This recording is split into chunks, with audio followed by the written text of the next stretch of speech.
இலங்கையில தமிழ் மக்களுக்கு பிரிந்து போகின்ற சுயநிர்ணய உரிமை இருக்கு என்ற விஷயத்தை எழுதுக்கல்லையே சிங்கள மக்கள் மத்தியில அதுக்கு ஒரு கணிசமான ஆதரவு இருந்தது. தொழிற்சங்கங்கள் மிக கொடூரமான செய்திகள் பத்திரிகைகள்ல வரும். குமினி படகுல வெட்டப்பட்டார்கள், குக்குழாயில வெட்டப்பட்டார்கள்.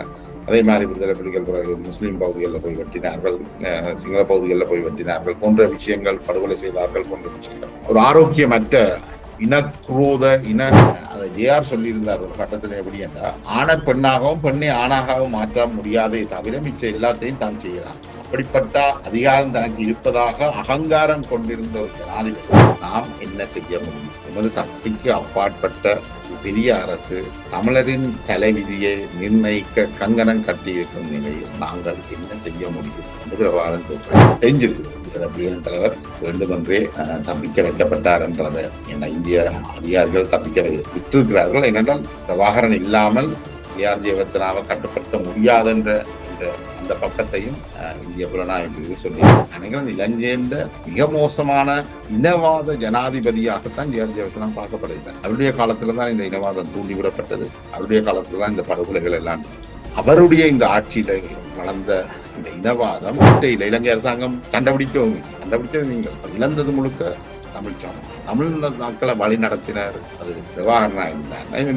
அரசியல் தலைவர்களாக அவர்கள் அந்த தலைமை தாங்கிறதுக்கான அந்த தகுதியை வச்சிருந்தார்களா என்ற ஒரு பெரிய கேள்வி இருக்கு. வணக்கம் நண்பர்களே, மற்றும் ஒரு கலந்துரையாடலில் உங்களோடு இணைந்து கொள்வதில் மிக்க மகிழ்ச்சி. இன்றைக்கு குறிப்பாக பேச இருக்கிற விஷயம் இலங்கை இந்திய ஒப்பந்தம் முத்தரப்பு தோல்வி. அதற்கு முன்பாக நாங்கள் அதனை வரலாற்று ரீதியாக பார்க்க வேண்டிய ஒரு தேவையும் இருக்குது. இதற்கு முதல் இலங்கையுடைய இனவாதத்தை முறியடிப்பதற்காக 2 செய்யப்பட்டது. ஒன்று 1956ஆம் ஆண்டு கொண்டு வரப்பட்ட பண்டா செல்வா ஒப்பந்தம், அதனைத் தொடர்ந்து 65ஆம் ஆண்டு கொண்டு வரப்பட்ட டட்லி செல்வா ஒப்பந்தம்.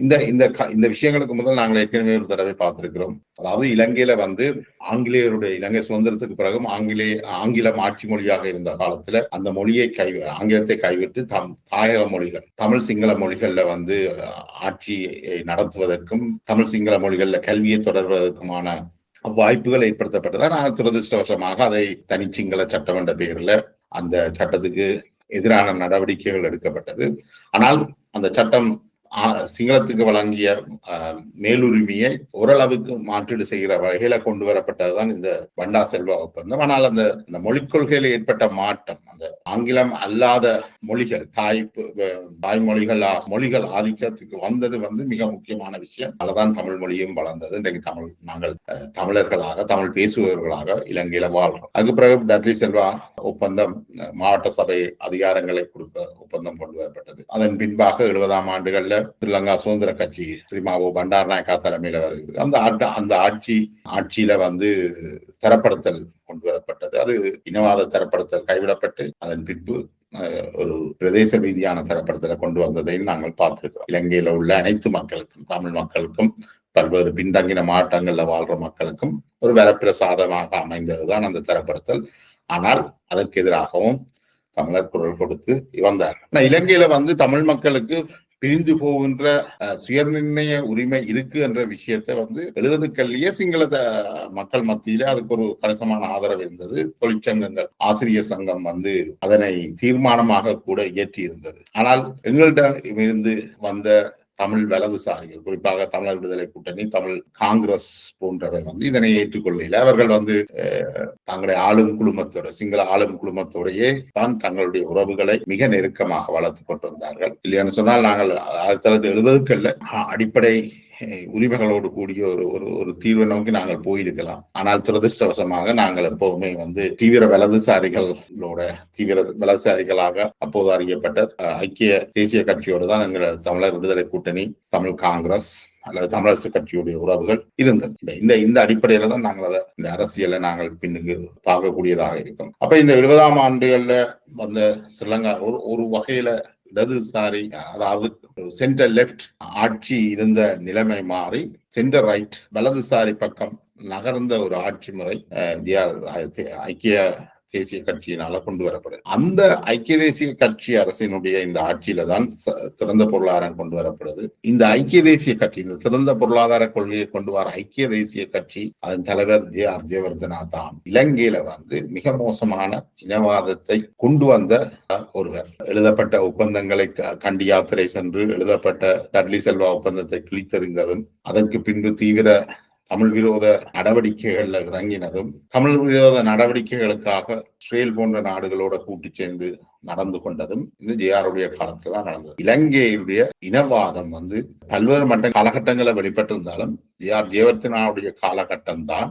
இலங்கையில தமிழர்களுக்கு எதிரான ஒரு விரோத போக்கை கொண்டு வந்த ஒரு காலகட்டமாக கணிக்கப்படுது. குறிப்பாக 77ஆம் ஆண்டு நடந்த இனக்கலவரம், அது ஜே.ஆர். ஆட்சியை கைப்பற்றினதை தொடர்ந்து வந்தது. அதற்கு பிற்பாடு 83ஆம் ஆண்டு கலவரம். அதுக்கு பிறகு இந்த ஊர்காவ படைகளை ஆயுதமயப்படுத்தின என்ன, அதுக்கு பிறகு எந்த ஒரு இனவாத நடவடிக்கை, அதாவது எல்லை கிராமங்கள்ல குடியேற்ற திட்டங்களை அமைக்கிறது போன்ற சகல விடயங்களும் இந்த ஐக்கிய தேசிய கட்சியுடைய காலகட்டத்துல தான் மிக மோசமாக நடக்குது. அதுல ரொனிடி மெல்லாக இருக்கலாம். அந்த காலகட்டத்தில் இருந்த நிதியமைச்சர் காமினி திசநாயக்கா, மகாவலி அபிவிருத்தி அமைச்சர் அமைச்சர் லலிதத்தில் தேசிய பாதுகாப்பு அமைச்சராக இருந்தவர். இவ்வாறு இந்த முக்கியமான ஐக்கிய தேசிய கட்சியின் பிரமுகர்கள் தான் இனவாதத்தை இலங்கையில மிக மோசமாக தூண்டி வளர்த்தவர். அதே சமயம் இந்த யாழ்ப்பாண நூலகம் எரிக்கப்பட்ட விடயங்கள்ல கூட காமினி திசநாயக்கா, ரணில் விக்ரமசிங்க போன்றவர்கள் எல்லாரும் யாழ்ப்பாணத்துக்கு வந்திருந்தவர்கள். அவர்கள் வந்திருந்தது இன்றைக்கு தமிழ் தேசிய மக்கள் முன்னணியுடைய ஆதரவாளர் ஆக மாறி இருக்கிற சரணபவனுடைய தந்தையார் ஈஸ்வரபாதம் அவர்களுடைய வீட்டில்தான் அவர்கள் இருந்திருக்கிறார்கள். அங்க இருந்துதான் இந்த யாழ் நூலக எரிப்பு மற்றும் யாழ்ப்பாண நகரத்தை எரிக்கிற அந்த விஷயங்கள் எல்லாமே அந்த காலகட்டத்துல தான் நடக்குது. ஆனால் தமிழ் மக்களுக்கு ஓரளவுக்கு தமிழ் மக்களுடைய நலன்களை பாதுகாத்த ஸ்ரீலங்கா சுதந்திர கட்சி அல்லது ஒரு இடதுசாரி தன்மை கொண்ட ஸ்ரீலங்கா சுதந்திர கட்சியினுடைய நடவடிக்கைகளுக்கு எதிராக மிக மோசமாக தமிழ் தலைவர்கள், காங்கிரஸ், தமிழர் அரசு கட்சி இணைந்த தமிழர் விடுதலை கூட்டணி செயல்பட்டிருந்தது. அதுலதான் அவர்களுக்கு இயற்கை மரணம் இல்லை என்று சொல்லி அவருக்கு நாங்கள் பிரபாகரன் மரண தண்டனை கொடுத்ததை நாங்கள் பார்த்திருந்தோம் முதல்ல. அப்ப இதுகளின் தொடர்ச்சியாக தமிழ் இந்த இனவாதம் மிக கடுமையாக வலுப்படுத்தப்படுகிறது. அந்த இனவாதம் ஒரு வகையில வலுப்படுத்தி கொண்டு போகின்ற பொழுது ஜே.ஆர். ஜெயவர்தனாவுடைய அரசு சந்தை பொருளாதாரத்தை திறந்து மேற்கு நாடுகளை சார்ந்த ஒரு அரசாக மாறுகிறது. ஏனென்றால் 70கள்ல முதல்ல இந்தியாவில இந்திரா காந்தியும் இலங்கையில ஸ்ரீமாவோ பண்டாரனா ஓரளவு அந்த காலகட்டத்துல ஒரு இடது சென்டர் லெப்ட் ஆக்களா தான் இருந்திருக்கணும். அவர்கள் ஒரு ரஷ்ய சார்பு அணியாகத்தான் இந்தியா இருக்கு. உலகமே 2 அணியாக இருக்கின்ற பொழுது, வலது இடது அணியாக இருக்கின்ற பொழுது, இந்தியா அணி சேரா அணியாமல் இருந்தாலும் அது இடது சாய்ந்த அணியாகத்தான் இருக்கு. அதே மாதிரிதான் சிறிமாவோ பண்டாரநாயக்காவும் இருந்திருக்கிறார். அதால அவர்கள் 2 பேருக்கும், இந்த 2 பெண் ஆளுமைகளுக்கும் இடையில மிக நெருங்கின உறவும் இருக்கு. ஜேவிபி உருவான அந்த காலகட்டங்கள்ல 70கள்ல அதை ஒடுக்குறதுலையும் இந்தியா ஸ்ரீமாவோ அரசுக்கு முழு ஆதரவையும் வழங்கி இருந்தது. அப்ப கிட்டத்தட்ட இந்தியாவும் இலங்கையும் ஒரே அரசியல் தளத்துல பயணித்த காலகட்டம். அதுல இருந்து ஜே.ஆர். ஜெயவர்தனா மேற்கு நாடுகளை நோக்கி போகின்ற பொழுது சந்தை பொருளாதாரம் வருகிறது. இந்தியாவுக்கு முரணான ஒரு அரசியல் கொள்கை இலங்கையில கடைபிடிக்கப்படும். இதன் விளைவாக இலங்கையில இருக்கிற அந்த இனவாத சூழலை இந்தியா தனக்கு சாதகமாக பயன்படுத்த முற்படுது. அப்ப இதுல சொல்றாரு, சிஐஏனுடைய டிப்யூட்டி டைரக்டராக, இயக்குனராக அந்த காலகட்டத்தில் இருந்தவர் வேர்னன் வோல்டர் என்பவர். அவர் குறிப்பிடுகின்ற பொழுது இலங்கை மேற்கு நாடுகள் சார்பான ஒரு நிலைப்பாட்டை எடுத்து வந்திருந்தாலும் இலங்கையில தாங்கள் நேரடியாக தலையிட விரும்பல. அவர்கள் இலங்கையை தாங்கள் நேரடியாக தலையிட்டால் இந்தியாவுடன் பகைக்க வேண்டி வரும் என்ற காரணத்தால இலங்கையை இஸ்ரேல் ஊடாக கையாளுகிறார்கள். அதனால SAS ஓய்வு பெற்ற வான்படை அதிகாரிகள், இஸ்ரேலினுடைய ஓய்வு பெற்ற வான்படை அதிகாரிகள் இலங்கையில கொண்டு இறக்கப்படுகின்றார்கள். இலங்கையில வளர்ந்து வரக்கூடிய இந்த ஆயுத வன்முறைகளை அல்லது ஆயுத கிளர்ச்சியை கட்டுப்படுத்துறது. அப்ப இந்த ஆயுத கிளர்ச்சியை அந்த காலகட்டத்துல துவங்குறார்கள். 76கள்ல திரையப்பாவோட படுகொலையோட அங்கே ஒரு ஆயுத நடவடிக்கைகள் ஆரம்பிக்கிறது இலங்கை கணித்துக் கொள்ளுகின்றது.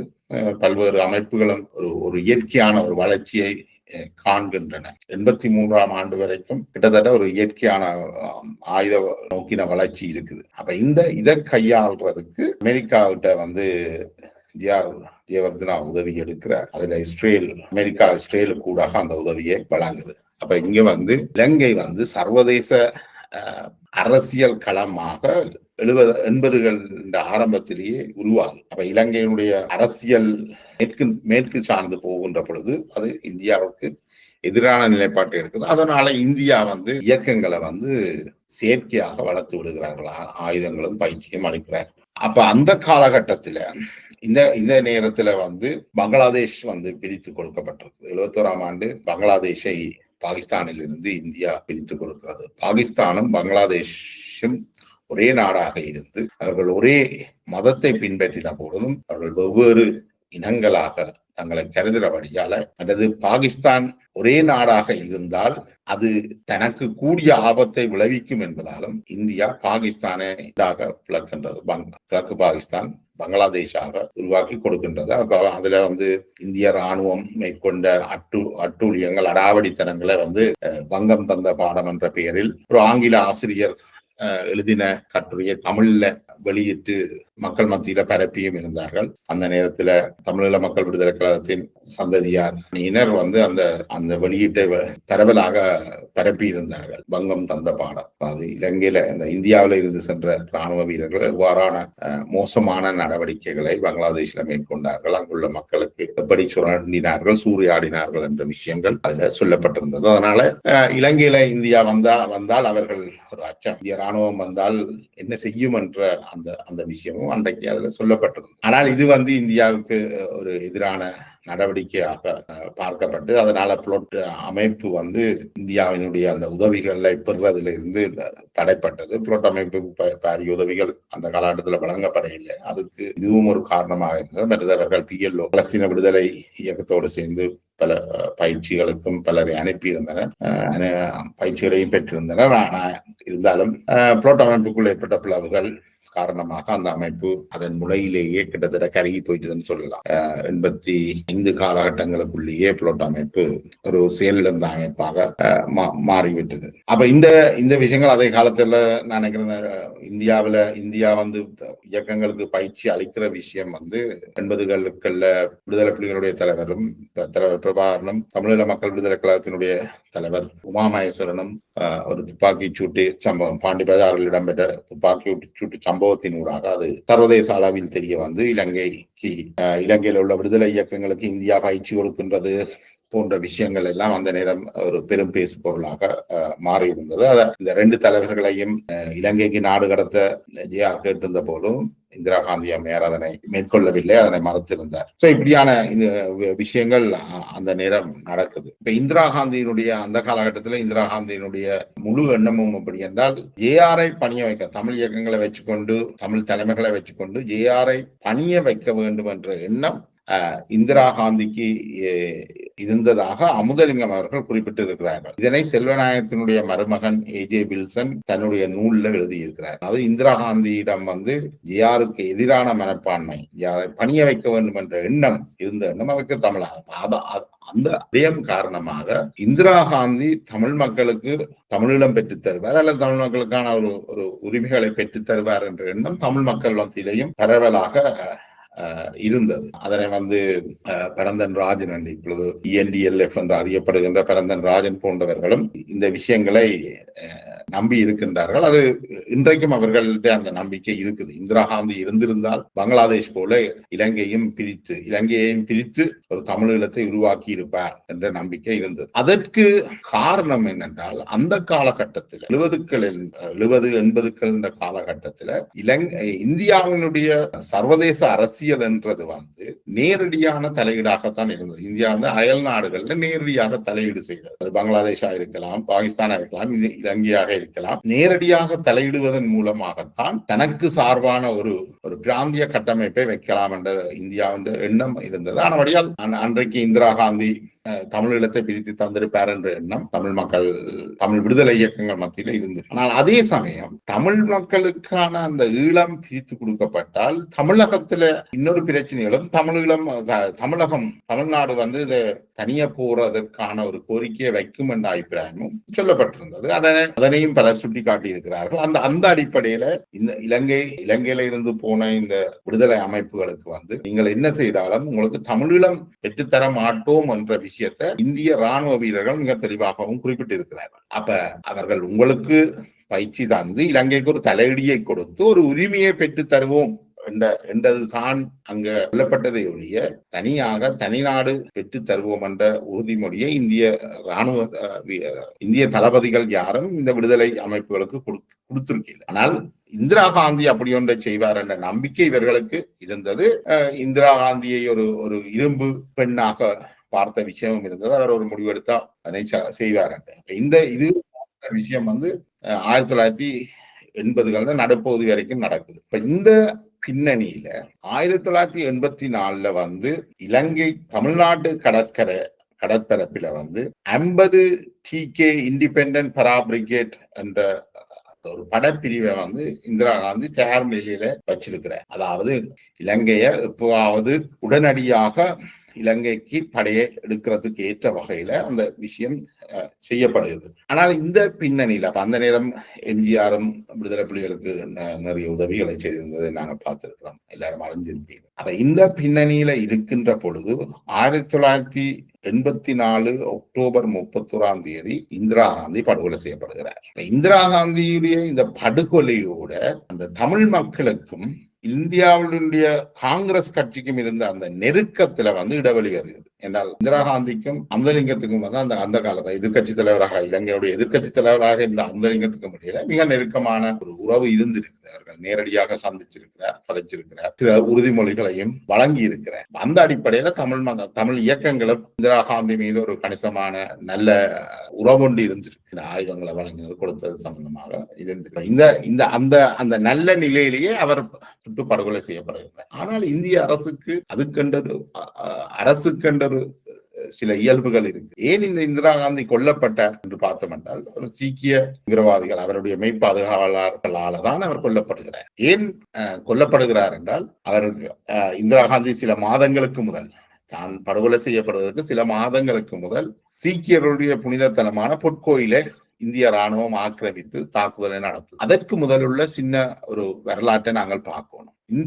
பஞ்சாப் மாநிலத்தில் இந்தியாவில் 2 மாநிலங்கள் சர்ச்சைக்குரியனமாக இருந்தது. ஒன்று காஷ்மீர், அது இன்றைக்கும் ஒரு சர்ச்சைக்குரிய மாநிலமாக இருக்குது. அண்மையிலையும் 26 பேர் படுகொலை செய்யப்பட்டிருந்தார். அடுத்தது பஞ்சாப் மாநிலம். அந்த காலகட்டத்தில் பஞ்சாப்ல காலிஸ்தான், அவருடைய பேர் லோங்கோவால், அகாலிதள் கட்சியினுடைய லோங்கோவால் தலைவர் லோங்கோவால் அங்கே ஒரு சுயாட்சியை கோரி போராட்டம் நடத்தி கொண்டிருக்கிறார். அவருடைய போராட்டத்தை குழப்புவதற்காக அவருக்கு மாற்றாக இன்னொரு போராட்ட சக்தியை பஞ்சாப் மாநிலத்தில் வளர்க்கிறார்கள் காங்கிரஸ் கட்சியினரும்.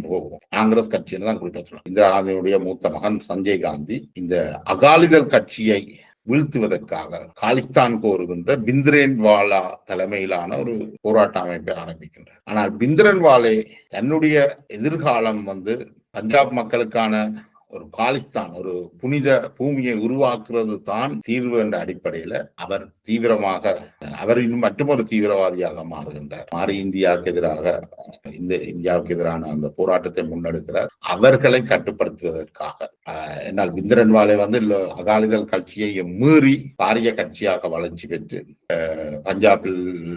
பஞ்சாப் மக்களுடைய செல்வாக்கை பெறுகிறது. அவர்களை அடக்கிறதுக்காக பொற்கோயிலுக்குள்ள இந்திய ராணுவம் போய் தாக்குவாங்க. அதற்கு பழி வாங்குவதற்காகத்தான் இந்திரா காந்தி சுட்டுக் கொல்லப்பட்டார். இப்ப நாங்கள் ஈழத்துல பார்க்கிற அதே விஷயம் அங்க ஏற்கனவே பஞ்சாப்ல நடந்துருச்சு. 2 அமைப்புகளுக்கு இடையில போட்டியை ஏற்படுத்துறது, அந்த போட்டியை கையாள்றதன் மூலம் வேற பிரச்சனைகளை உருவாக்கி செய்கின்றார்கள். இந்த தொடர்ச்சியை நாங்கள் இங்கே பார்க்கலாம். இப்ப 2023 ஜூன் மாதம் நடுப்பகுதி அளவில் கனடாவில் வைத்து ஹர்தீப் சிங் நிஜார் என்பவர் சுட்டுக் கொல்லப்படுகின்றார் இந்திய உளவு பிரிவால.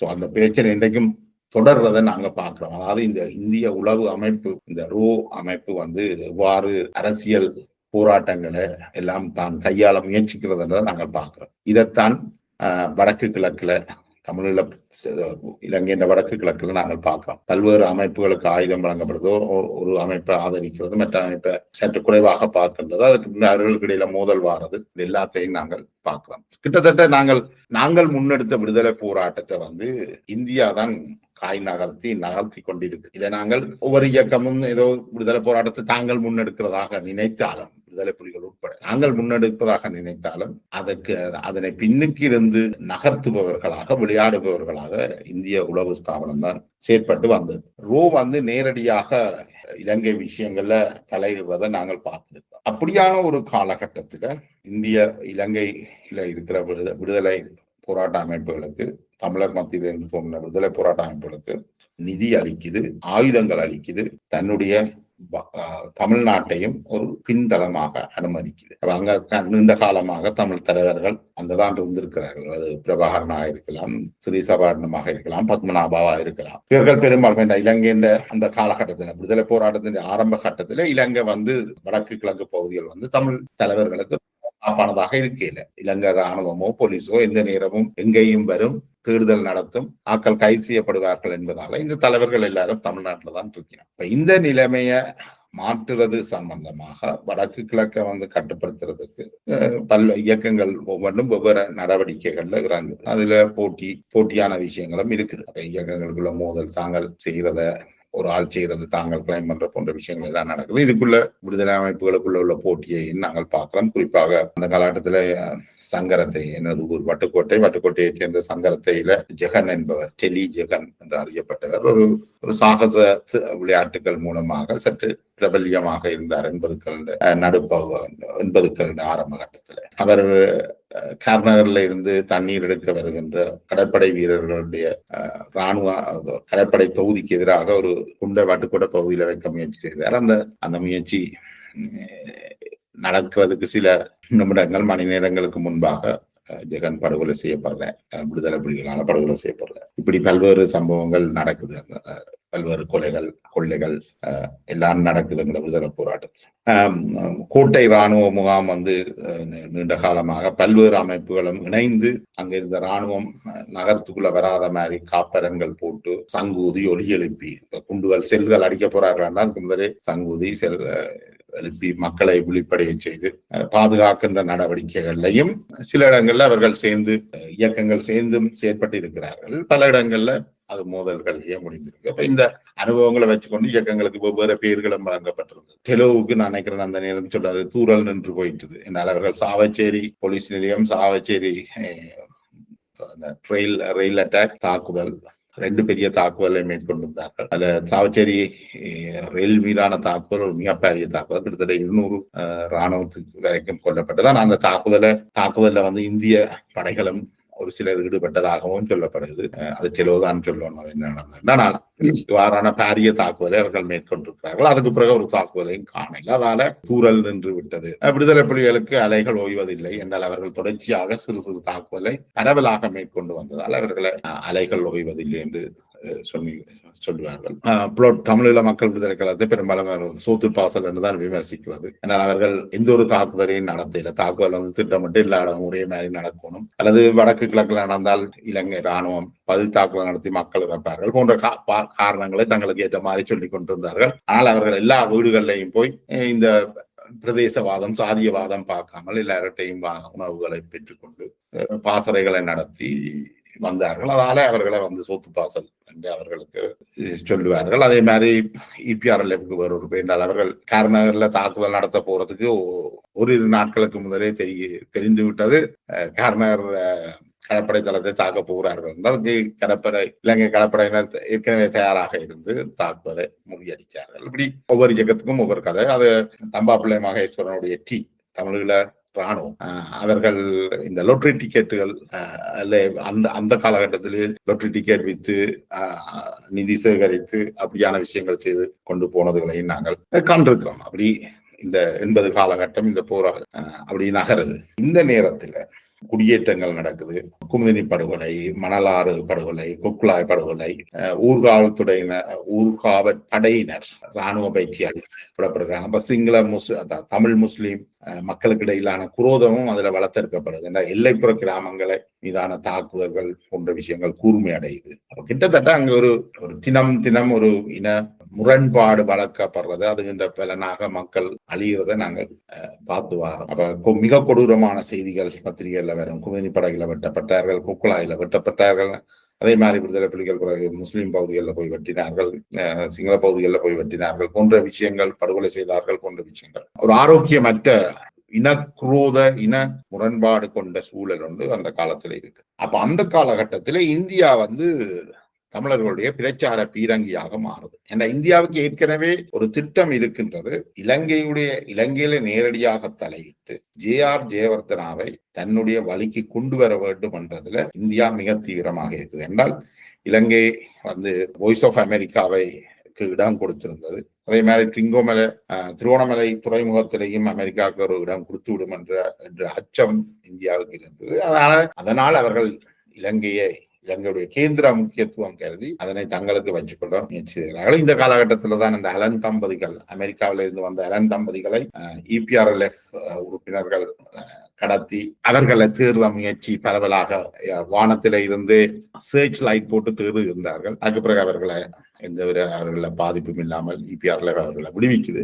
அவர்கள் அமெரிக்காவில போய் தங்களை எவ்வாறு நலனாக நடத்தினார்கள், இந்த போராட்டம் எவ்வளவு தமிழ் மக்கள் எவ்வளவு நேர்மையான போராட்டத்தை நடத்துகிறார்கள் போன்ற விஷயங்களை பரவல அவர்கள் வெளியிடுகிறார்கள். இந்த இவ்வாறான ஒரு சூழல் அங்க நடக்குது. அப்ப இந்திய வானொலிகள் தமிழ் வானொலியை நாங்கள் அந்த நேரம் லங்காபுவத் அல்லது பொருபுவத் பொய் சொல்லும் ஊடகங்கள் என்று வர்ணிக்கிறதும், இந்தியாவில இருந்து வார ஆகாசவாணியை தமிழ் மக்கள் விரும்பி கேட்கிறது, செய்திகளை விரும்பி கேட்கிறது. லண்டன்ல இருந்து சங்கரண்ணாவும் ஆனந்தி அக்காவுடைய தமிழோசையை கேட்கறதுக்கு ஆவலாக இருக்கிறது.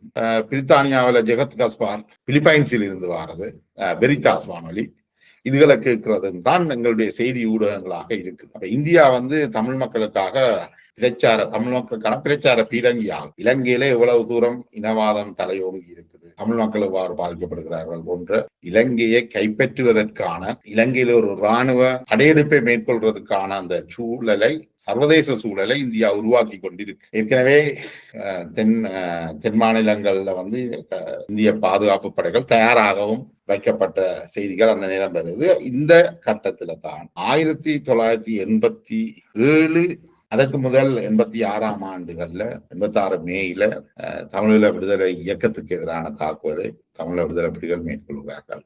நூற்றுக்கணக்கான தமிழீழ விடுதலை இயக்க போராளிகள் படுகொலை செய்யப்படுகிறார்கள், உயிரோடு டயர்ல போட்டு எரிக்கப்படுகிறார்கள்.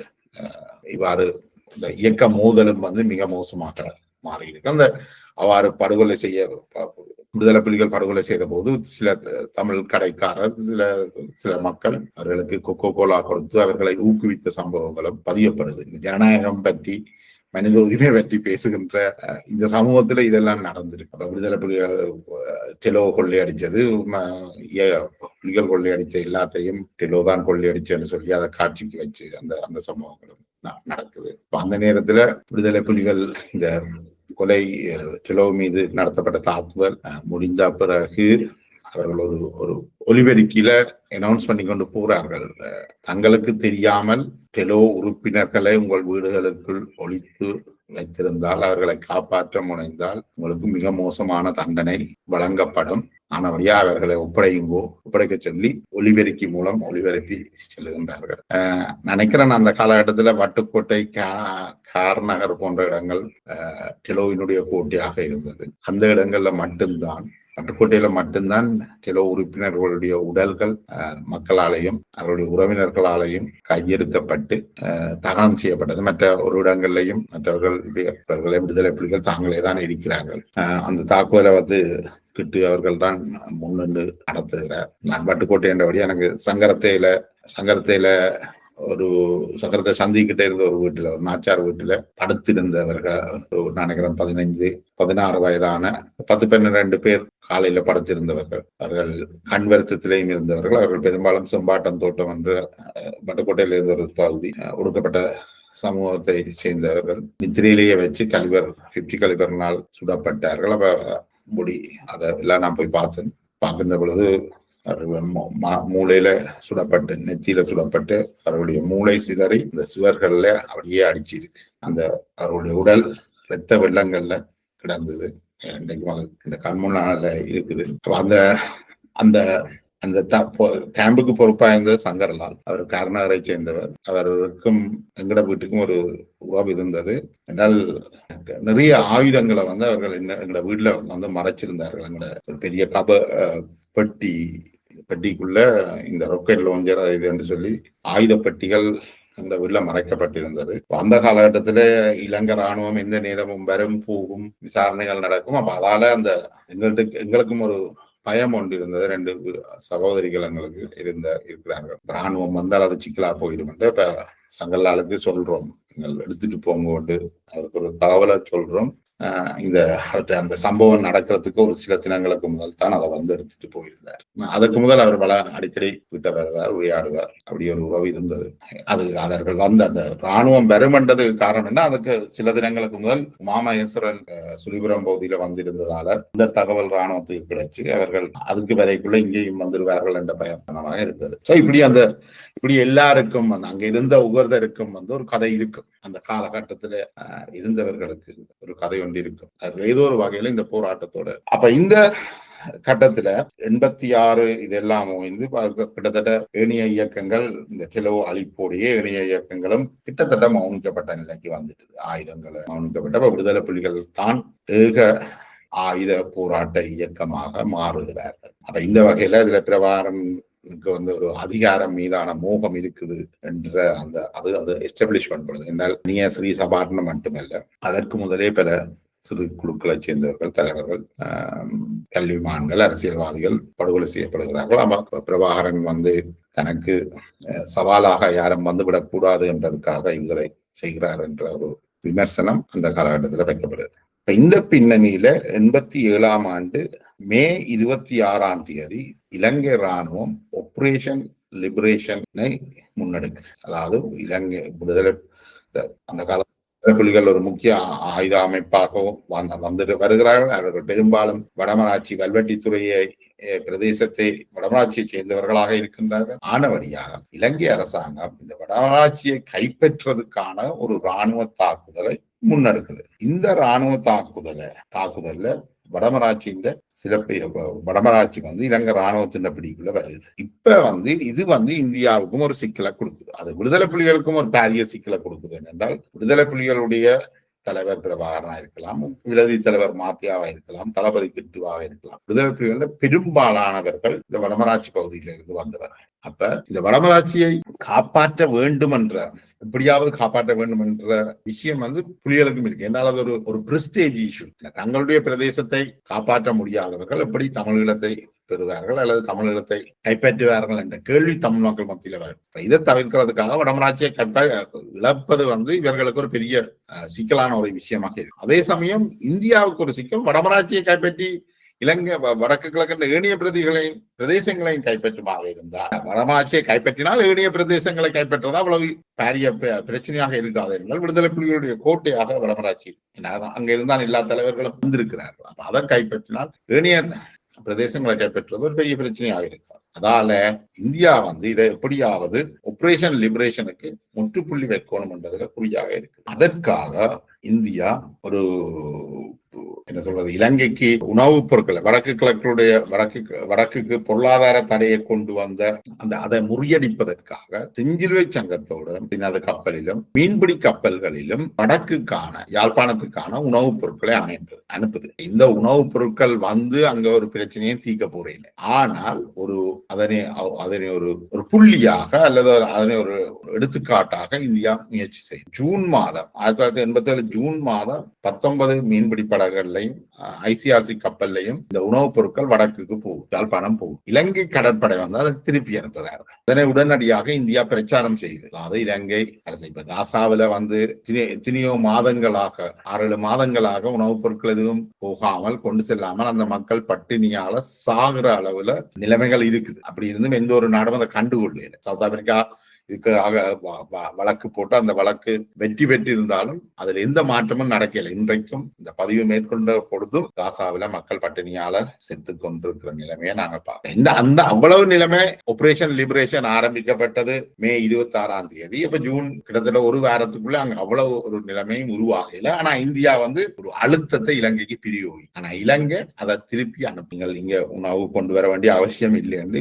இந்தியா அனுப்பின வளங்கள் திருப்பி ஆனபடியா இந்தியா இது ஒரு பாரிய ஒரு பிரச்சாரமாக மேற்கொண்டு ஜூன் 3ஆம் தேதி இலங்கை அரசாங்கம் இந்த உணவுப் பொருட்களை திருப்பி அனுப்ப மறுநாள் ஜூன் 4ஆம் தேதி இந்தியா விமானம் மூலமாக நான் போட போகிறேன் என்று சர்வதேச நாடுகளுக்கு அறிவிச்சு. சர்வதேச நாடுகளுக்கும் இலங்கைக்கும் அறிவிச்சாச்சு. வான்பரப்பில் தங்களுடைய படைகள் வந்து உணவுப் பொட்டலங்களை போடும். அடுக்க முற்பட்டால் இலங்கையினுடைய கேந்திர முக்கியத்துவமான இடங்கள் தாக்கப்படும் என்ற அச்சுறுத்தலை இந்தியா கொடுக்குது. 4ஆம் தேதி உணவுப் பொருட்கள் மிராஜ் விமானங்கள் பாதுகாப்போடு ஆண்டனோ விமானங்கள் வந்து இந்த உணவுப் பொருட்களை வடக்கு கிழக்கின்ற பகுதிகளில் போடுது, குறிப்பாக யாழ்ப்பாணத்துல போடுது. அந்த காலத்துல நாங்கள் இருக்கிறோம். இந்த விமானங்கள் வரும்பொழுது நான் என்னுடைய தாயாரை ஏற்றிக்கொண்டு சைக்கிள்ல வாரம். இந்த விமானத்துடைய அவ்வளவு இரைச்சல் தாங்க முடியாமல் சைக்கிள் அப்படியே உளுத்துறோம். என்றால் விமானங்கள் எங்களை பொறுத்த வரைக்கும் அது குண்டு போடுற விமானம் என்றால் யாருக்கும் தெரியாது. இந்த விமானங்கள் இந்தியாவால் அனுப்பப்படுகிறது, உணவு பொதிகள் போடத்தான் வந்திருக்குன்றது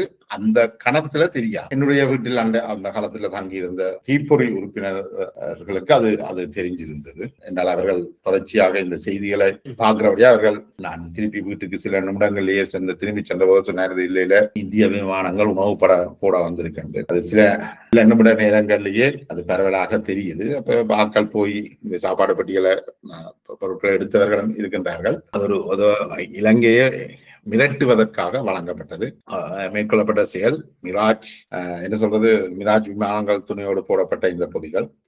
இதுக்கு பேர் வந்து ஆபரேஷன் பூமாலை. பெங்களூர்ல இருந்து ஒரு பூமாலை வடிவத்துல இலங்கைக்குள்ள வந்து உணவு பட்டலங்களை போட்டுட்டு இந்த விமானங்கள் மீளவும் சென்றன. இலங்கைக்கான அந்த அச்சுறுத்தல் வழங்கப்பட்டது. இலங்கை பாதுகாப்பு படைகளை இந்த தாக்குதலை நடத்தல. இருந்தாலும் இந்த ஆபரேஷன் லிபரேஷன் தொடருது. அப்ப இதுக்கு ஒரு இலங்கை அரசாங்கம் கைப்பற்றவும் அனுமதிக்க இயலாது என்ற நிலைமை இந்தியாவுக்கு இருக்கு.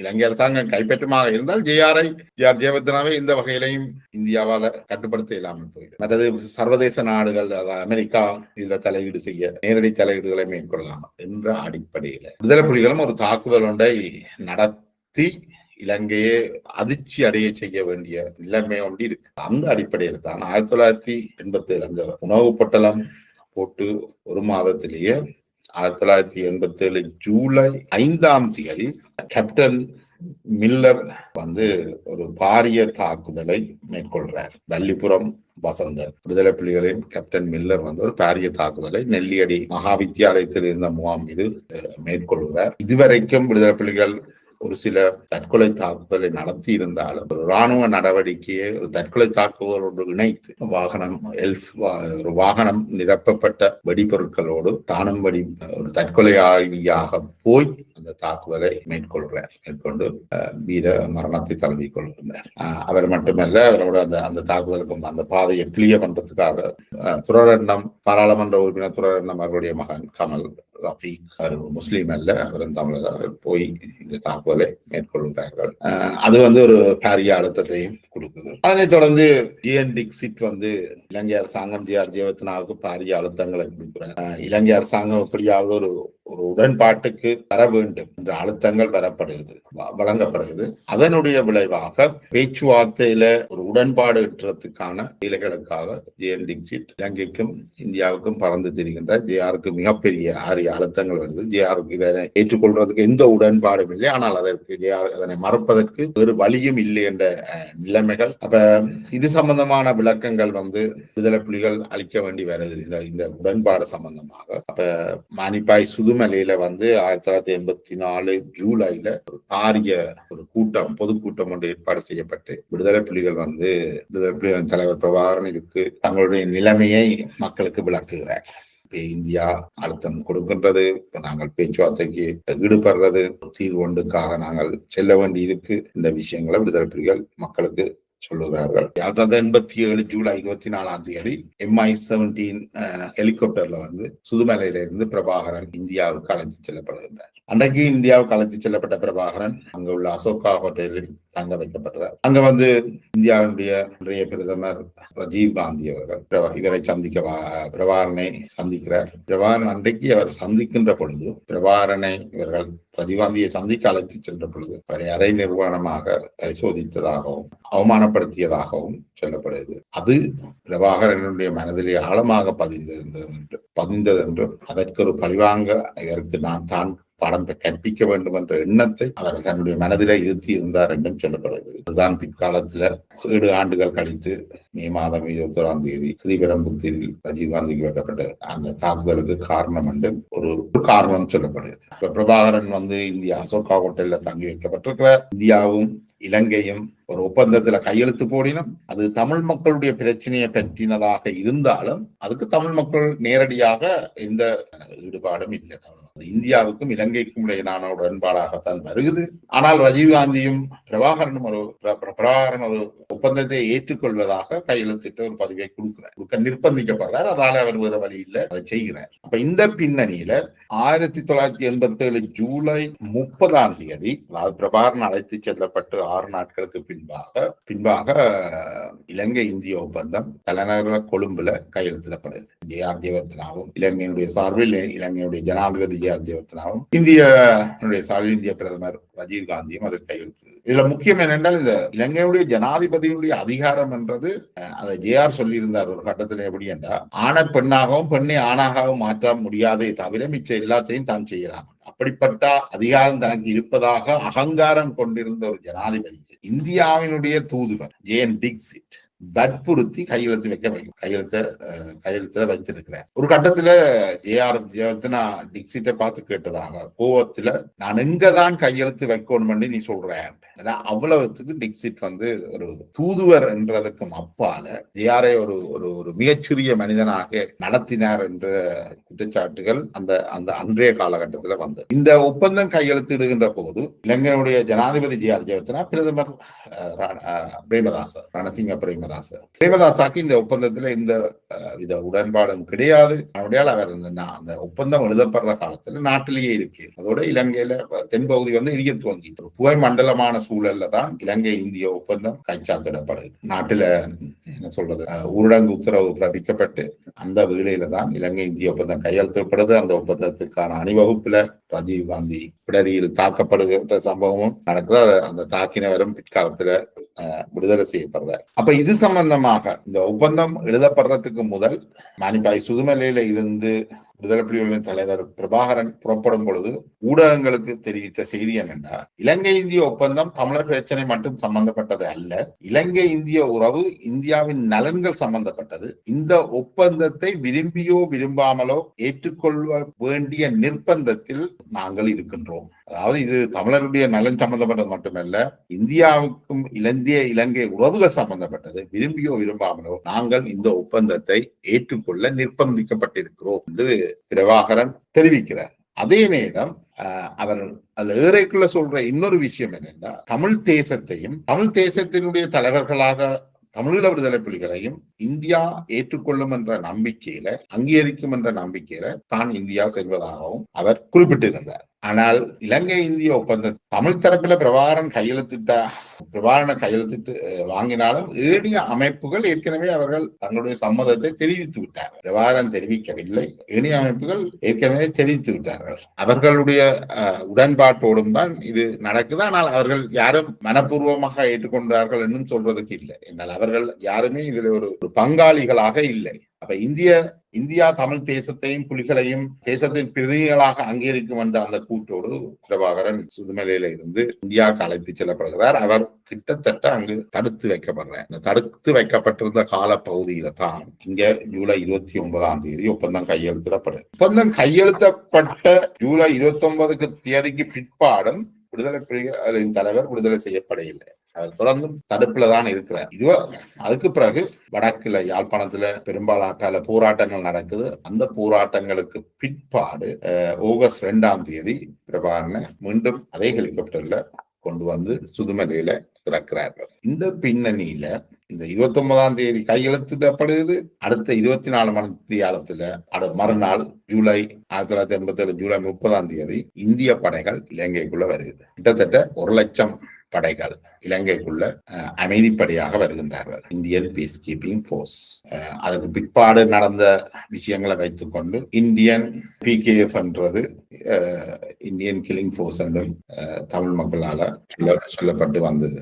அப்ப இந்த 1,00,000 படைகள் என்றது அந்த காலகட்டத்துல இலங்கையின் மொத்த இராணுவ ஆயுதப்படைகளுடைய எண்ணிக்கையே 1,00,000 குறைவு. ஆனா வடக்கு கிழக்கில் மட்டும் தரையிறக்கப்பட்ட இந்திய அமைதிப்படையினுடைய எண்ணிக்கை கிட்டத்தட்ட 1,00,000 என்று சொல்லப்பட்டது. அப்ப இந்த ஒப்பந்தம் கையெழுத்திட்டு இப்ப இந்தியாவுக்கு வந்து தான் ஓரளவுக்கு இலங்கையை கட்டுப்படுத்த இருக்கிறது என்ற ஒரு நம்பிக்கை ஏற்பட்டிருக்கிறது. அப்ப இந்த ஒப்பந்தத்துக்கு சார்பாக இலங்கையை எப்பவும் வச்சிருக்கணும் என்ற எண்ணம் இந்தியாவுக்கு இருக்கு. அப்ப ஆனால் JR ஜெயவர்தனாவுக்கு என்னென்றால் இந்த ஒப்பந்தத்தை எப்படியாவது இழுத்தடிக்கணும், அதனை அலையினப்படுத்தணும் என்றதுல அவர் குறியாக நின்று செயல்படுறார். அப்ப அந்த ஒப்பந்தத்தினுடைய சரத்துக்களை நிறைவேற்றுவதற்கு பெரிய இழுத்தடிப்புகளும் நடக்குது. அதுல மிக முக்கியமானது ஒன்று, அது விடுதலை புலிகள் சார்பிலையும் ஒரு தவறு என்னென்றால் இந்த இடைக்கால நிர்வாக சபையை அமைப்பதற்கு ஒரு தலைமையை நியமிக்க வேண்டும். 3 பேரை விடுதலை புலிகள் இருந்து கோரியிருக்கிறார்கள். அந்த 3 பேர்ல ஒரு ஆளை இலங்கை ஜனாதிபதி JR ஜெயவர்தனா தெரிவு செய்தார். விடுதலை புலிகள் கொடுக்கின்ற 3 பேர்ல ஒரு ஆளை இலங்கை ஜனாதிபதி இடைக்கால நிர்வாகத்தினுடைய தலைவராக தெரிவு செய்வார். இதுல வந்து இவர்கள் கொடுத்தது சிவஞானம் ஒருவர், அடுத்தது பத்மநாபன் என்பவர், கர்மானத்தை சேர்ந்தவர். இலங்கை ஜனாதிபதி JR அவரை எப்பவுமே ஒரு அரசியல்ல குள்ள நரி என்று சொல்லுவார்கள். அவர் என்ன செய்கிறாருன்னா, கிழக்கு மாகாணத்தை சேர்ந்த பத்மநாபனை தலைவராக்காமல் வடக்கை சேர்ந்த சிவஞானத்தை தலைவராக்க இலங்கை அரசாங்கம் பிரச்சாரம் செய்து துவங்கிட்டது, நீங்கள் கிழக்கை புறக்கணித்தீர்கள் என்று. அதாவது இலங்கை விடுதலை புலிகள் கிழக்கை புறக்கணித்தார்கள். விடுதலை புலிகள் திருப்பி அதை மாற்ற சொல்லி கேட்கணும், யாரும் மறக்கிறார். புலிகள் ஏன் இந்த 3 பேரையும் கொடுத்தார்கள் என்றதும் தெரியாது. அவர்கள் ஒருவரை கொடுத்திருக்கலாம், அல்லது 3 கிழக்கு மாகாணத்தை சேர்ந்தவரை கொடுத்து என்ன விடுதலை புலிகள்கிட்டையும் அந்த அரசியல் தெளிவு அந்த எப்பவும் இருந்திருக்கேன். அப்ப இந்த வகை இந்த குளறுபடிகளுக்கு இடையில குடியேற்ற திட்டங்கள், புதிய போலீஸ் நிலையங்கள் உருவாக்குறது, எல்லைப்புற கிராமங்கள் பிரச்சனை, ஊர்காவல் படைக்கு ஆயுதங்களை கொடுக்கிறது போன்ற விஷயங்கள் தொடர்ச்சியாக நடக்கிறதால விடுதலை புலிகளுடைய முக்கியமாக மிகவும் அறியப்பட்ட திலீபன் உண்ணாவிரதம், சாகும் வரை உண்ணாவிரதம் இருக்கிறார். செப்டம்பர் 11 திலீபன் சாகும் வரை உண்ணாவிரதம் இருக்கிறார். அவருக்கு உடல் ரீதியான பல்வேறு குறைபாடுகளும் இருக்கிறதால அவர் நீண்ட காலம் உயிரோட இருக்க முடியல. செப்டம்பர் 26 திலீபன் உயிரிழக்கிறார். இப்ப திலீபனுடைய இந்த போராட்டம் இந்தியாவுக்கு எதிரான ஒரு காந்தி தேசமே இப்படி விட்டுட்டு என்ற விஷயம் இருந்தாலும் இது வந்து பரவலாக பிரச்சாரப்படுத்தப்படையில்லை. என்னால் விடுதலை புலிகளுடைய அல்லது தமிழர்களுடைய பிரச்சார பிதங்கியாக நீண்ட காலமாக இந்தியா தான் இருந்திருக்கு. இப்ப இந்தியாவோட முரண்பாடு வரைக்குள்ள இந்த விடுதலை புலிகள்கிட்ட இதை பிரச்சாரப்படுத்துறதுக்கான வழிமுறைகள் பெரிய அளவில் இருக்கிறது. அப்ப இது வந்து இலங்கையை தாண்டி வெளியில பெரிய அளவுக்கு போறதாகவும் இருக்கிறது என்றால் அந்த 87 காலகட்டங்கள்ல புலம்பெயர்ந்த தமிழர்களும் பெரிய அளவில் புலம்பெயரில்லை. அவர்கள் சிறு குழுக்களாகத்தான் ஒவ்வொரு நாடுகள்ல இருந்திருக்கிறார்கள். பெரிய புலம்பெயரும் நடக்கல. அவனுடைய இந்த செய்தி பரவலாக தாக்கத்தையும் ஏற்படுத்தியது. அதுக்கு பிறகு இந்த காலகட்டத்துல விடுதலை புலிகள் வந்து ஆயுதங்களை கலத்தி கொண்டு வந்தார்கள் என்று சொல்லி கடற்படைகள், இலங்கை கடற்படை, அதாவது ஒப்பந்தத்தை மீறி ஆயுத கடத்தலை மேற்கொண்டார்கள் என்ற அடிப்படையில குமரப்பா, புலேந்திரன் உட்பட ஒரு 26 பேர் கடல்ல கைது செய்யப்படுகிறது. இவர்களை அக்டோபர் 5 கொழும்பு கொண்டு போகணும் என்று இலங்கை அரசாங்கம் முடிவெடுக்குது. அதுக்கான ஏற்பாடுகளை செய்து என்றால் இந்த ஒப்பந்தத்தை எப்படியாவது குழப்பணும் என்றது இலங்கை JR ஜெயவர்தனாவுடைய அரசனுடைய நோக்கம் கண்டு. அப்ப அவர்கள் அதுக்கான நடவடிக்கை எடுக்கிறார்கள். அந்த காலகட்டத்தில் இந்த கைது செய்யப்பட்ட இந்த 26 பேரையும் அண்ணன் பாலசிங்கம் போய் சந்திக்கிறார் பலாலி விமான தளத்துல. அதாவது பலாலி சிறை வைக்கப்பட்டிருந்தவர்களை சந்திக்கிறார். அங்க போய் அவர்களுக்கான சயனைட்டை கொடுக்கப்படுது. நீங்கள் அப்படி உங்களை பலாலிக்கு ஏற்ற முற்பட்டால் நீங்கள் சயனைட்டை குடியுங்க. அந்த சயனைட்டை தெரிந்துதான் இலங்கை ராணுவம் உள்ளுக்கு விட்டது என்றும் சொல்லப்படுது. என்றால் சரி, அவர்கள் இறக்குறதை பற்றி இலங்கை ராணுவத்துக்கு என்ன பிரச்சனை, அவர்கள் சாகட்டுமண்டே அவர்கள் விட்டதாகவும் ஒரு விஷயம் சொல்லப்படுது. ஆனா அண்ணன் பாலசிங்கம் தான் இந்த சயனைட் குப்பிகளை கொண்டு கொடுத்திருக்கிறார். அக்டோபர் 5 அவர்களை ஏற்ற முற்படுகின்ற பொழுது அவர்கள் சயனைட் அறிந்து அதுல 12 பேர் உயிரிழக்கிறார். 10 பேருக்கிட்ட உயிரிழக்கி. அப்ப இந்த 12 பேர் உயிரிழக்கின்றார்கள். இப்ப விடுதலை புலிகளுக்கும் இந்திய ராணுவத்துக்கும் இருந்த அந்த இது கொஞ்சம் பாதிக்கப்பட்டது. ஆனா அதே நேரம் இந்திய ராணுவம் வந்து இறங்கின வேளையில தமிழ் மக்கள் இந்திய ராணுவத்தை கோலாகலமாக வரவேற்றார்கள். இந்திய ராணுவ தளபதிகளுக்கு இனிமேல் இல்லை என்ற வரவேற்பு வடக்கு கிழக்குல வழங்கப்பட்டது. இன்னும் சொல்ல போனால் வடகிழக்கில் இருந்த விடுதலை புலிகளுடைய பல தளபதிகள் இந்திய தளபதிகளின் திருமணத்திலே இந்திய படை வீரர்கள் பங்கெடுத்திருக்கிறார். மாத்தியாவினுடைய திருமணத்திலும் இந்திய ராணுவ வீரர்கள் தளபதிகள் வளர்ந்து கொண்டிருக்க வேண்டும். அந்த அப்படி ஒரு உறவு இருந்தது. அந்த உறவு மிக மிக விரைவாகவே அந்த உறவு ஒரு பாதிக்கப்படுகிறது. அக்டோபர் 10 புலிகள் இந்திய சமாதான படைகள் இந்திய கொல்லும் படைகளாக மாறுது. கடுமையான போர் ஆரம்பிக்கிறது. அப்ப இது பற்றி இந்திய படைகளுக்கு தலைமை தாங்கி வந்த தீபேந்தர் சிங் என்பவர் சொல்லுகின்ற பொழுது சொல்றார், தகுந்த பயிற்சியும் தகுந்த ஆயுதங்களோ அல்லது சிகிச்சைக்கான இதுவும் சாதனங்களும் இல்லாமல் ஒரு சப்போர்ட் மெக்கானிசமும் இல்லாமல் சத்திர சிகிச்சை செய்ய விட்டிருக்கிறார்கள். அதாவது இந்திய அரசியல்வாதிகள் எடுத்த இந்த முடிவு இந்திய இராணுவத்துக்கு சற்றும் எதிர்பாராத முடிவு. என்னால் அவர்கள் இங்க ஒரு சமாதான படைகளாக தான் அனுப்பப்பட்டவர்களுடைய ஒரு தாக்குதலாளிகளாக அல்லது போருக்காக அவர்கள் தயாராக வரையில்லை. அதால இந்திய ராணுவ வீரர்களும் மிக கடுமையான இழப்பை சந்திக்க வேண்டி இருந்திருக்கு. இதனை அவர் தன்னுடைய IPK இன் ஸ்ரீலங்கா என்ற நூல்ல அவர் அதை சுட்டி காட்டி இருக்கிறார். 1987 ஜேன் டிக்சிட் வெளியிட்ட நூல்ல கூட இந்திய இலங்கை ஒப்பந்தம் என்று அந்த நூல்ல அது ஒரு இந்தியாவுடைய தேசிய ஒருமைப்பாட்டுக்காகத்தான் உருவாக்கப்பட்ட ஒப்பந்தம் என்று அதை நம்ம குறிப்பிட்டிருக்கிறார். தமிழ் மக்கள் அதுல ஒரு பொருட்டாக கருதப்படே இல்லை. அப்ப இது விடயமாக பிற்காலத்துல பிரபாகரன் அவர்களுடைய உரையின்படி எமது சக்திக்கு அப்பாற்பட்ட விதத்தில் ஒரு பாரிய அரசு தமிழரின் தலைவிதியை கங்கணம் கட்டி தலைவிதியை முடிவுக்கு கொண்டு வர கங்கணம் கட்டி இருக்கிற நிலையில் நாம் என்ன செய்ய முடியும்? எமது சக்திக்கு அப்பாற்பட்ட ஒரு பெரிய அரசு தமிழரின் தலைவிதியை நிர்ணயிக்க கங்கணம் கட்டியிருக்கும் நிலையில் நாங்கள் என்ன செய்ய முடியும் என்று பிரபாகரன் சொல்றார். இந்த விஷயத்தை என்னென்று நாங்கள் பார்க்க போறோம். இந்த மூன்று இந்த தமிழில இந்த விடுதலை போராட்டம், இந்த இலங்கை இந்திய ஒப்பந்தம், அது இந்த முடிவு, இது எல்லாருக்குமான ஒரு தோல்வியாகத்தான் இதை கணிக்க வேண்டி இருக்கு. இதுல இந்தியா மிக முக்கியமானது.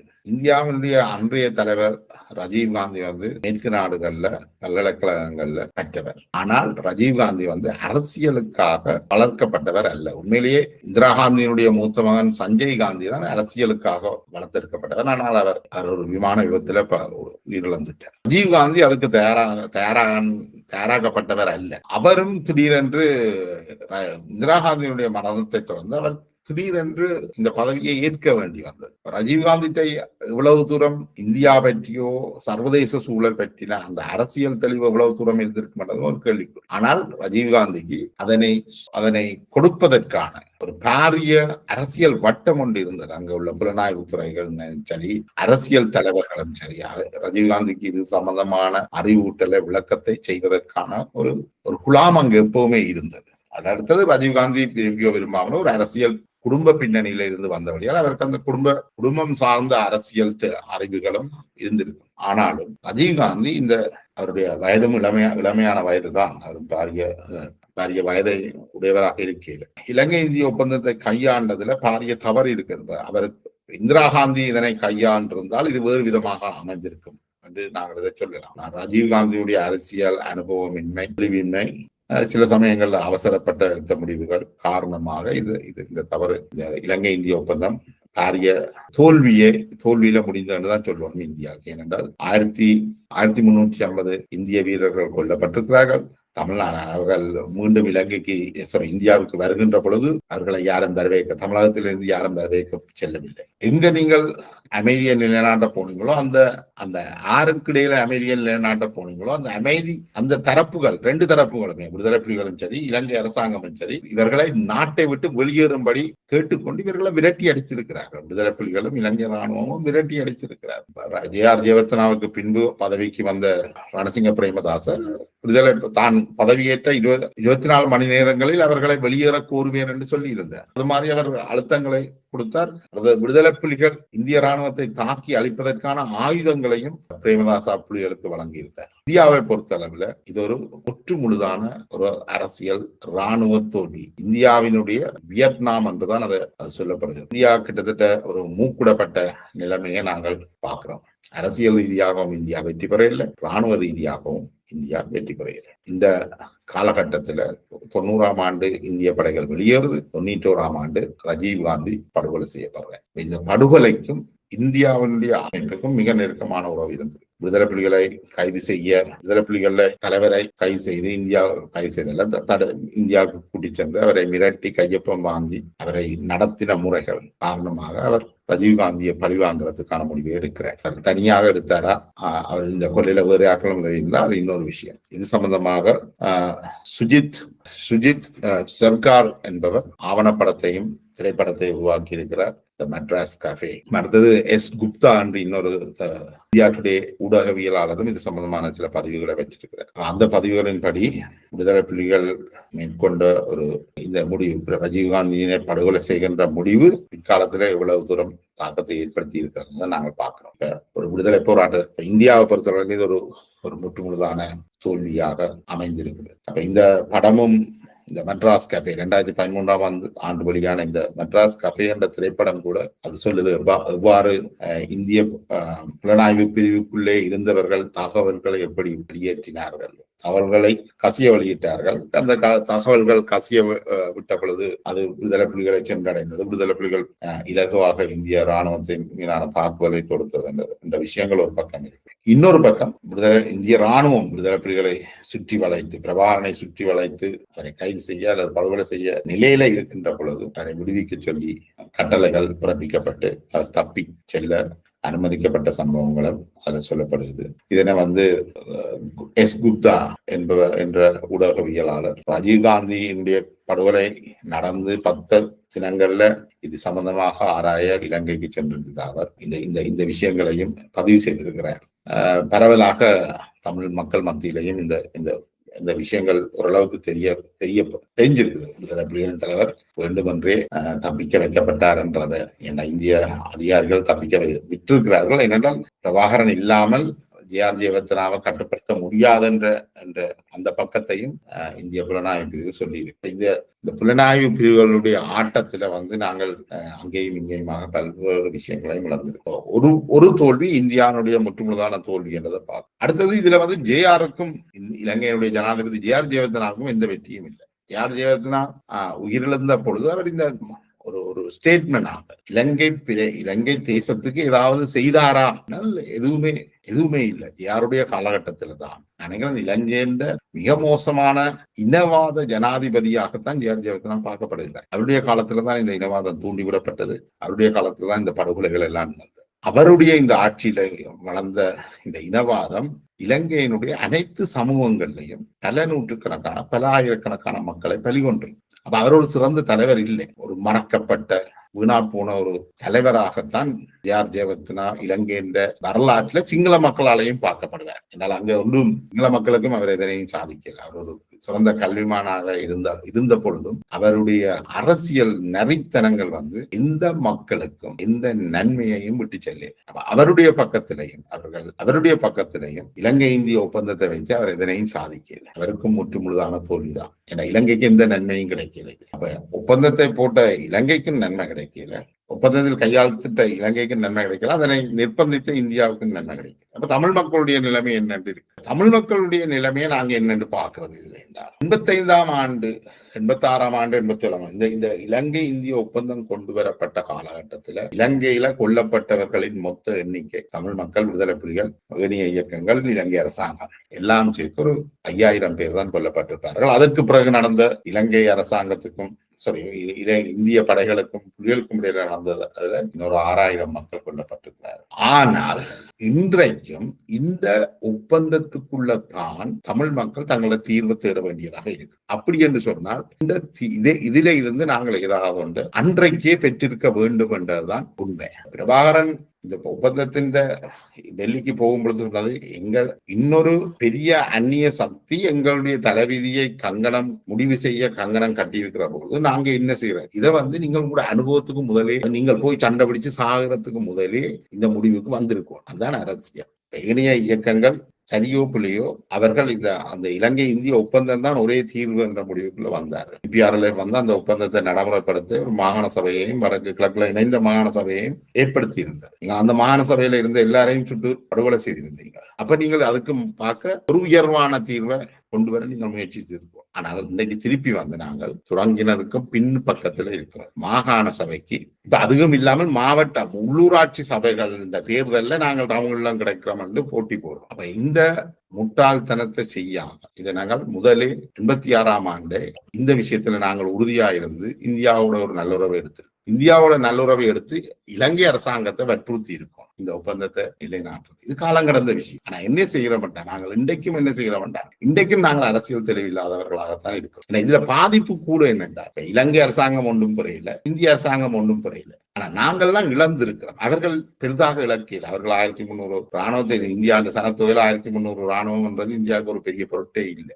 இலங்கை அரசாங்கத்துக்கும் அது பொருட்டே இல்லை. இலங்கை அரசாங்கம் கண்டுபிடிக்கவும் இல்லை. கண்டுபிடிச்சது நீங்கள். இழந்தது முழுக்க தமிழ் சமூகம். தமிழ் மக்களை வழி நடத்தினார் அது பிரபாகரனா இருந்தார், அரசியல் தலைவர்களாக இருந்தார். அவர்கள் அந்த தலைமை தாங்கிறதுக்கான அந்த தகுதியை வச்சிருந்தார்களா என்ற ஒரு பெரிய கேள்வி இருக்குது. நாங்கள் பிம்பங்களை கட்டுறது அர்த்தமற்றது. நாங்கள் எல்லாரும் சேர்ந்து இந்தியா 4வது வல்லரசு அடிச்சோம், 26 நாடுகள் சேர்ந்து அறிக்கைக்கு அடிச்சோம், சண்டை பிடிச்சோம், மேலா போயிட்டு. இது சண்டை பிடிக்க முதலே உங்களுக்கு தெரியும். எப்பவும் இந்த யுத்தத்துக்கு ஆதரவா கோஷம் போடுறது அல்லது யுத்தத்தை வரவேற்கிறது, இந்த விஷயங்களை இந்த உணர்ச்சி வசப்பட்டு உணர்ச்சி தூண்டுதலால கதைக்கிற விஷயங்களுக்கு ஒரு முற்றுப்புள்ளி வைக்கும். ஏன்னா சும்மா இந்த உணர்ச்சி வசப்பட்டு கதைச்சுதான் நாங்கள் முட்டாள்தனமான முடிவுகளுக்கு தொடர்ந்து வந்திருக்கிறோம்.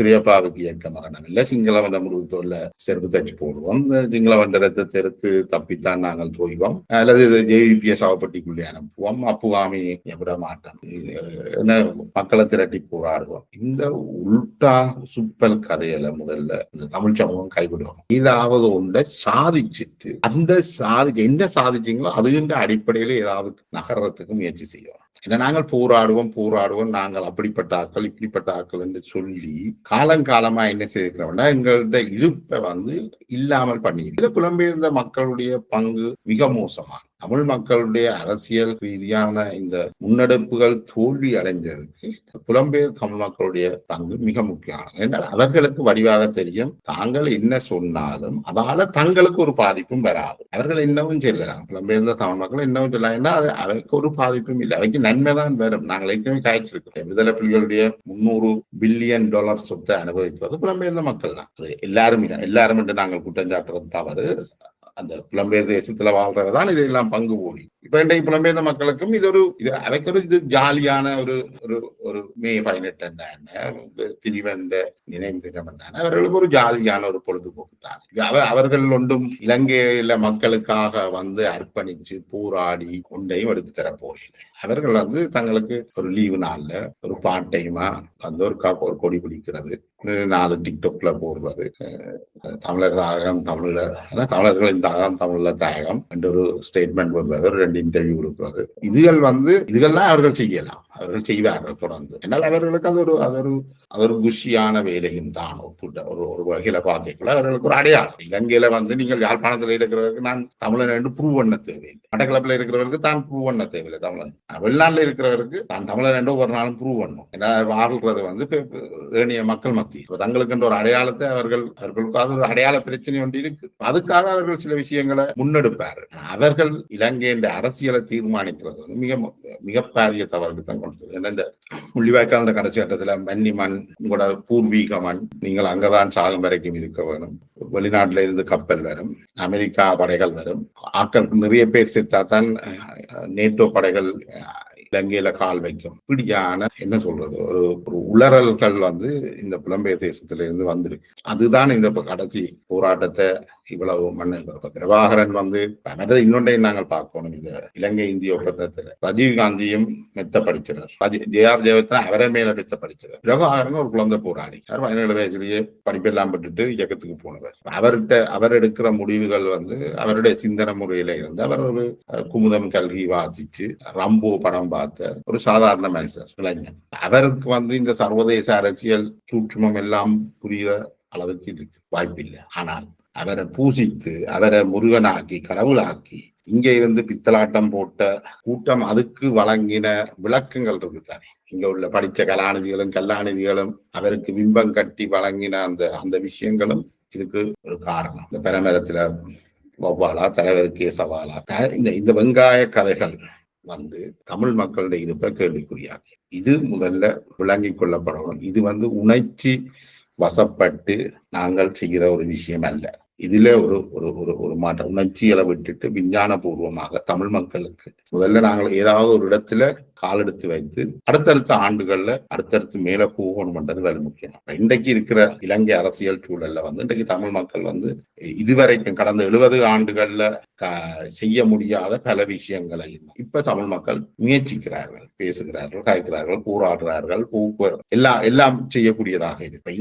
இந்த நிலைமையை திருப்பியும் பழைய நிலைமைக்கு கொண்டு போகாம இதுல இருந்து ஒரு படி முன்னுக்கு போறதுக்கான பாக்களை பார்க்கணும். அப்ப முன்னுக்கு போறதுக்கான விஷயங்களை பார்க்கணும்னா இன்றைக்கு இருக்கிற அரசியல் சூழலும் பார்க்க முன்னேற்றமான ஒரு அரசியலை நோக்கி நாங்கள் தள்ளுவோம். அதை விட்டுட்டு நாங்கள் இப்ப இருக்கிற அரசியல் சூழலை கெடுத்துக்கொண்டு திருப்பியும் ஏஆர் ஜெயவர்தனா இந்த கொள்கைகளை பின்பற்றுபவர்களையும் ராஜபக்ஷ என்ற கொள்கைகளை பின்பற்றுவர்களுக்கும் பின்னால போய் தமிழ் மக்களை மீண்டும் ஒரு முள்ளிவாய்க்காலுக்குள்ள இழுத்து கொண்டு போறதுக்கு ஒரு முடிவு கட்டப்பட வேண்டும். இன்றைக்கு இந்த புள்ளியில இருந்து நாங்கள் போறதாக இருந்தால் குறைஞ்சபட்சம் இவ்வளவு நாளும் நாங்கள் வந்த ஒவ்வொரு புள்ளியில இருந்தும் தமிழ் அரசியல் தலைமைகள் தமிழ் மக்களை பின்னுக்கு தான் கூட்டிக் கொண்டு போயிருக்கிறது. அது மற்ற இயக்கங்களாக இருக்கலாம், விடுதலை புலிகளாக இருக்கலாம், தமிழரசு கட்சியாக இருக்கலாம், தமிழ் காங்கிரஸாக இருக்கலாம், தமிழர் விடுதலை கூட்டணியாக இருக்கலாம், தமிழ் தேசிய கூட்டமைப்பாக அவை ஒரு நாளும் ஒரு ஸ்டெப் கூட தமிழ் மக்களை முன்னுக்கு கூட்டிட்டு போயில.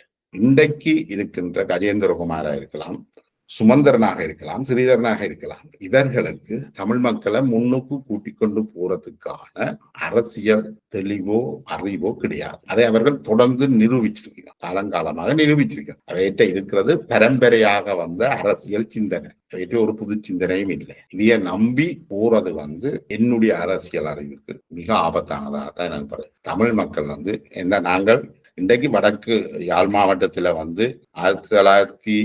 1980 கணக்கெடுப்பின்படி இன்றைக்கு கிட்டத்தட்ட 1.6 மில்லியன் மக்கள், கிட்டத்தட்ட 15-16 லட்சம் மக்கள் யாழ்ப்பாணத்துல இருந்திருக்கும். அந்த 80ஆம் ஆண்டுல இருந்த அந்த வளர்ச்சி இருந்திருக்கும் என்றால் 16 லட்சம் மக்கள் 1.6 மில்லியன் மக்கள் இருந்திருக்கும். ஆனா இன்றைக்கு அங்க அதுல பார்க்க 50% மக்கள் தான் இருக்கணும்.